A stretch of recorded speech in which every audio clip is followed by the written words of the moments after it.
We're coming to you live with a breaking news deep dive today Oh, wow. as Hurricane Milton barrels toward Florida's Gulf Coast. Yeah. It's October 9th, 2024, Okay. and our source is this live updating article from Scientific American, Right. giving us the absolute latest on this rapidly developing situation. And it's a situation that's especially concerning because just 2 weeks ago, Hurricane Helene slammed into the same region. Yeah, Helene was a real gut punch. Oh, yeah. It caused the highest storm surge in Tampa Bay since 1947. Wow. We're talking catastrophic flooding. Yeah. And tragically claimed 230 lives, Oh, no. 19 of those in Florida. Right. With Helene's impact still fresh, Yeah. the potential for Milton to compound the damage is a very real and frightening possibility. Absolutely. It's like the region is bracing for a second blow while still reeling from the first. So let's get right into it. What's the latest on Hurricane Milton? Paint us a picture. As of 5 p.m. Eastern Time, Hurricane Milton is a major Category 3 hurricane packing winds of 120 miles per hour. Right.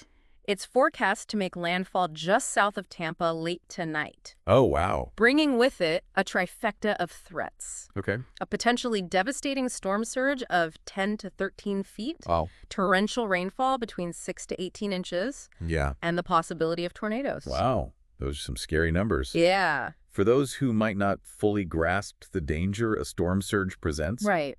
can you break down why it's such a significant threat, especially for Tampa Bay?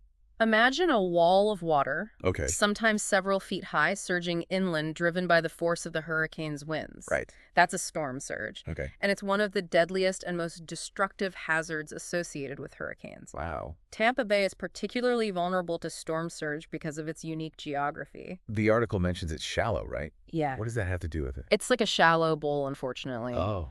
The waters off the coast of Tampa Bay are relatively shallow, which means there's less depth for the surge to dissipate before it slams into the coastline. Right. To make matters worse, the coastline itself curves inward, Right. almost like a funnel, Yeah. concentrating the surge and pushing it even farther inland. Oh, wow. I never thought about it that way. Like the bay itself is almost amplifying the surge. Exactly. Oh, wow. And to make matters even worse in this case, Okay. Milton's trajectory is almost perpendicular to the coastline, Yeah.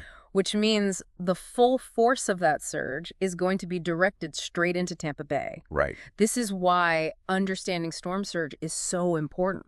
Yeah. It's often not just about the wind and rain, Right. but this massive influx of water that can overwhelm a region. It's like the difference between getting splashed by a wave and being completely engulfed by one. Exactly. So we have this perfect storm of geographical factors making Tampa Bay susceptible to storm surge. Yeah. And on top of that, this is the second major hurricane to hit the area in just a matter of weeks, Yeah, the ground is already saturated from Helene. Right. making flooding even more likely. Yeah. And the coastline may have been eroded further, reducing natural barriers. And if that wasn't enough to worry about, Right. the article highlighted how shockingly fast Hurricane Milton intensified. It's true. The speed at which this storm went from a Category 1 to the Okay. Category 5 hurricane is almost unheard of. Wow. We're talking about just 18 hours. 18 hours. That's No. incredibly fast for a storm to gain that much power. Right. What on earth causes a hurricane to escalate so rapidly? The main culprit is the unusually warm ocean water in the Gulf of Mexico right now. Okay. It acts like high-octane fuel for hurricanes. Right. Hurricanes draw their energy from warm water, Okay. and the warmer the water, the more energy is available for them to tap into. So climate change is playing a role in this rapid intensification, just like with Hurricane Helene. There's a strong consensus among scientists that climate change is contributing Yeah. to the intensity and unpredictability of hurricanes. Warmer ocean temperatures are like a giant energy drink for these storms, Right. and we're seeing the consequences firsthand. This is where things get really interesting and a little complicated. The article mentioned something called an eye wall replacement cycle. Right.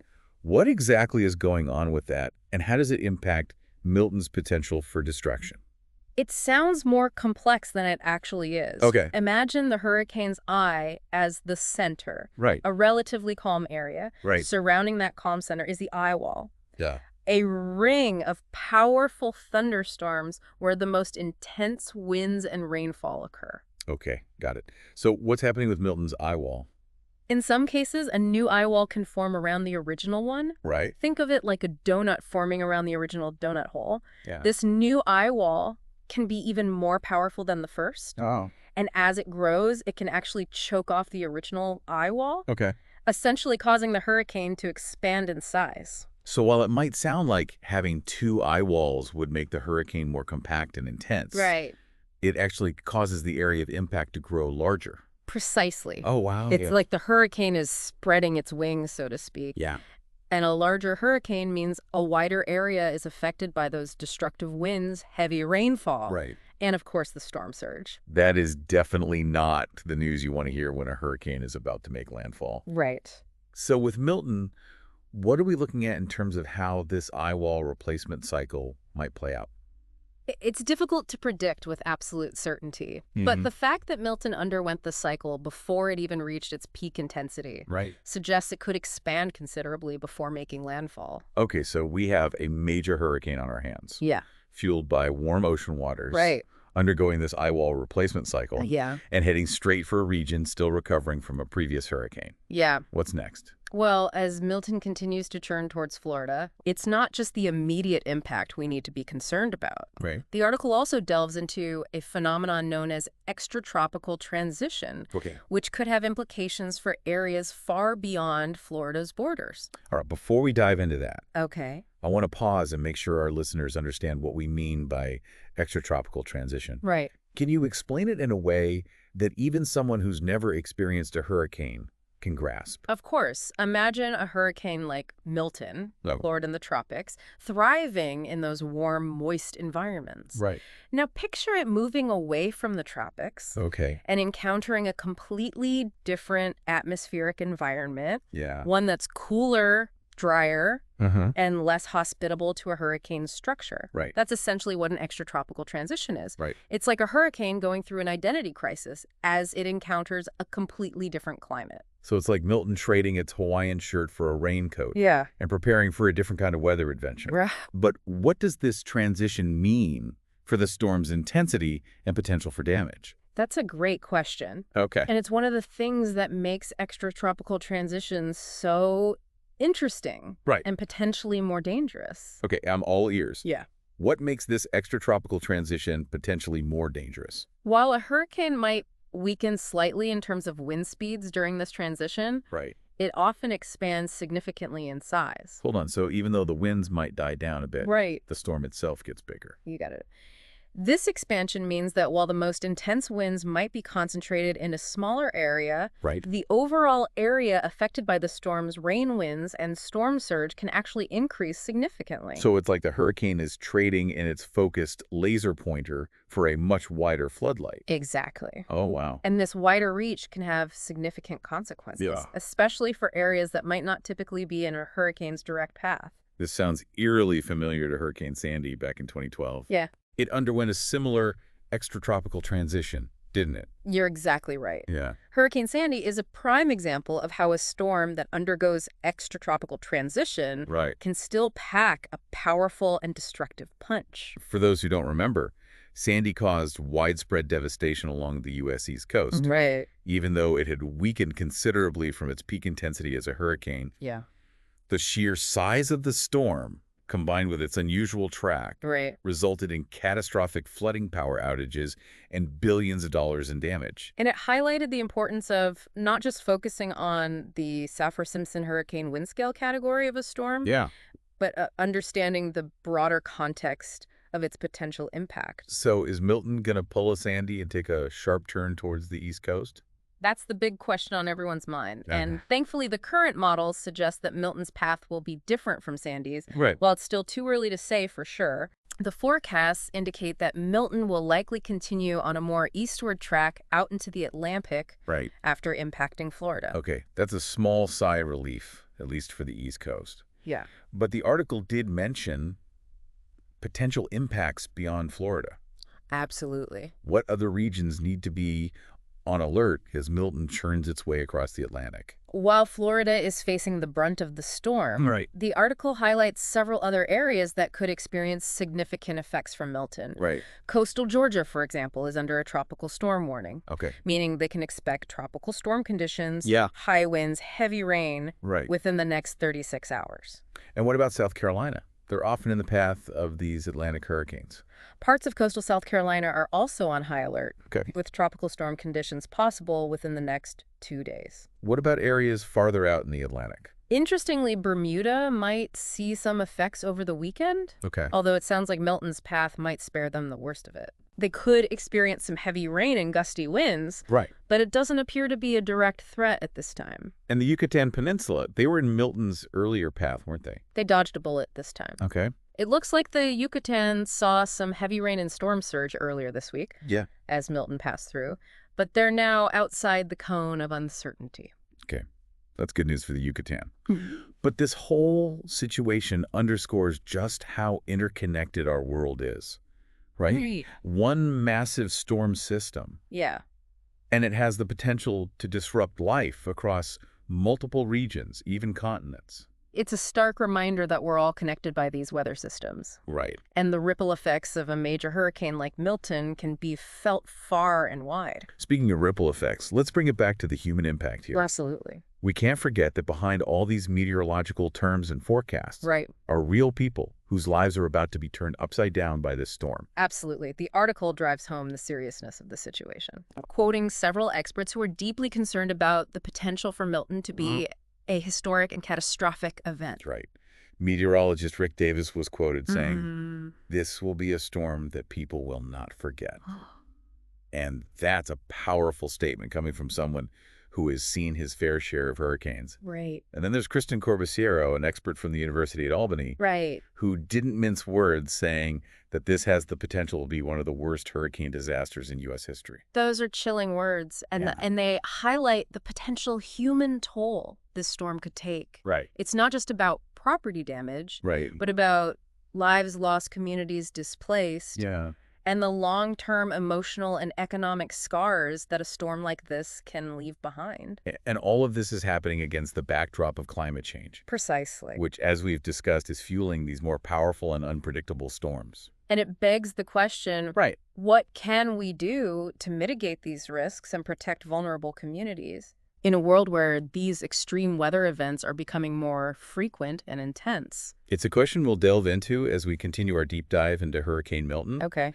We'll explore the potential long-term impacts, the challenges of rebuilding, Yeah. and the innovative solutions being developed to help communities become more resilient in the face of a changing climate. Sounds good. It's a heavy question, and one that deserves our full attention. Yeah.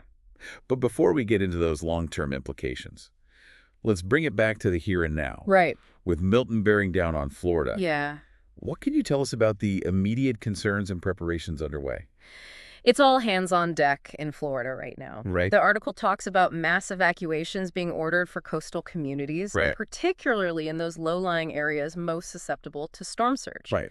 We're talking about millions of people being told to pack up and leave their homes, Yeah. seeking higher ground and safer shelter. It's easy to feel overwhelmed by the scale of it all, both the storm itself and the human response. Right. Millions of people on the move trying to stay ahead of this massive force of nature. It's a testament to the power of nature to mobilize entire populations. Right. The article highlights the logistical challenges involved in evacuations of this magnitude. Yeah. Traffic, gridlock, fuel shortages, overwhelmed shelters. Right. It's a massive undertaking. And we can't forget about those who are unable to evacuate Right. for whatever reason. Right. People with disabilities, the elderly, those without the financial means to relocate. Yeah. They're facing even greater risks as Milton approaches. You're bringing up a crucial point. Yeah. The article talks about how vulnerable populations often bear the brunt of natural disasters. Why? It's a stark reminder of the importance of social equity Right. and ensuring everyone has access to the resources and support they need to weather these storms, literally and figuratively. It's a reminder that beyond the immediate threat to life and property, hurricanes like Milton can exacerbate existing inequalities and vulnerabilities within our society. Right. It's not just about surviving the storm. It's about ensuring everyone has a chance to recover and rebuild afterward. Exactly. The article actually highlights some of the lessons learned from Hurricane Helene, particularly in terms of emergency response and support for vulnerable communities. Right. For instance, there's been a big push to set up more accessible shelters, provide transportation assistance for those who can't evacuate on their own, Okay. and improve communication channels for non-English speakers. That's encouraging to hear. It sounds like there's been a conscious effort to learn from past experiences Yeah. and make the response to Milton more inclusive and equitable. There's always room for improvement, of course, Right. but it's a step in the right direction. Okay. The article also talks about how communities are coming together to support each other, Right. sharing information resources and offering a helping hand to those in need. It's those stories of resilience and community spirit that give me hope in the face of such daunting challenges. The human capacity for compassion and cooperation can be just as powerful as any hurricane, Right. even if it's not always as visible in the headlines. I wholeheartedly agree. It's in times of crisis that we often see the best of humanity shining through. Absolutely. So while we brace for the impact of Hurricane Milton, let's remember that this is not just a story about wind speeds and storm surges. Right. It's a story about people, their resilience and their capacity for compassion and innovation in the face of adversity. Beautifully said. And it's a story that's still unfolding. Yeah. As Milton continues on its path, we'll undoubtedly learn more about its impacts, both immediate and long-term. And that brings us to the bigger picture, the long-term implications of hurricanes like Milton and Helene. Right. These back-to-back storms have really put a spotlight on the vulnerability of coastal communities in a changing climate. Yeah. What are some of the key takeaways from the article in terms of how we can better prepare for a future Right. where these kinds of extreme weather events are likely to become more frequent and intense? The article doesn't shy away from the stark reality that coastal communities are on the front lines of climate change. Right, As global temperatures continue to rise, right, we can expect to see more intense hurricanes, higher sea levels, right. and more frequent coastal flooding. So it's not just about weathering individual storms like Milton, but adapting to a new normal where the risks are significantly higher. Precisely, we need to move beyond the mindset of simply reacting to disasters Right. and embrace a more proactive approach, Okay. one that prioritizes mitigation, adaptation, and building resilience. What does that look like in practical terms? Right. The article mentioned some innovative solutions being explored. Yeah. Can you delve into those a bit more? One of the key areas the article focuses on is infrastructure. Okay. It talks about the need to rethink how we design and build in coastal areas, Right. incorporating more resilient materials and techniques. No? For example, there's a lot of interest in elevating buildings, Okay. constructing seawalls and living shorelines, Right. and restoring natural barriers like dunes and wetlands to help buffer against storm surge and erosion. It sounds like a combination of hard engineering solutions and working more harmoniously with nature. Exactly. It's about recognizing that we can't simply build our way out of this problem. Right. We need to find ways to coexist more sustainably with the natural environment. The article also touched on the importance of early warning systems and community preparedness. Absolutely. Can you elaborate on that? Advanced warning systems are crucial for giving people time to evacuate or take shelter before a hurricane hits. Right. The article talks about the progress being made in forecasting and communication technologies, Right. but it also emphasizes the importance of ensuring everyone has access to these warnings, especially marginalized communities. So it's not just about having the technology, but making sure it's equitable and reaches everyone who needs it. Exactly. The article also stresses the importance of community preparedness programs that empower residents to take an active role in disaster planning and response. This includes things like knowing evacuation routes, having emergency kits ready, All right. and being prepared to help their neighbors in need. It's about fostering a culture of preparedness where everyone feels empowered and equipped to face these challenges head on. Precisely, it's about building resilient communities, not just resilient infrastructure. It's a daunting task, but the article highlights some encouraging examples of communities around the world Right. that are already taking innovative steps to adapt to climate change Right. and build a more sustainable future for their residents. Exactly. It's not about throwing our hands up in despair. Right. It's about channeling our collective ingenuity and determination to find solutions and create a more resilient future. The article also emphasizes the economic implications of these increasingly frequent and intense hurricanes. Absolutely. The costs of recovery and rebuilding are staggering. Absolutely. The financial toll of these disasters is immense. Right. Not just for individuals and communities, but for governments and insurance companies as well. The article cites a recent study that estimates the economic cost of hurricane damage in the U.S. alone Right. could exceed $1 trillion per year by the end of the century if current trends continue. $1 trillion. That's a staggering figure. Right. It really underscores the need to invest in proactive measures like mitigation and adaptation, Yeah. which can ultimately save lives and money in the long run. It's about making smart investments today to prevent even greater costs and suffering tomorrow. That makes perfect sense. Yeah. Yeah. So with Hurricane Milton bearing down on Florida, it's not just about the immediate danger, Right. but the long-term implications for how we live, build, and prepare for a future shaped by a changing climate. It's a wake-up call urging us to confront the realities of climate change and embrace a more sustainable and resilient path forward. It's a lot to unpack, and we've covered a lot of ground in this deep dive. Right. But before we wrap things up, I want to circle back to something we touched on earlier, Okay. the human stories behind the headlines. Absolutely. It's easy to get caught up in the meteorological details and the larger policy implications. Right.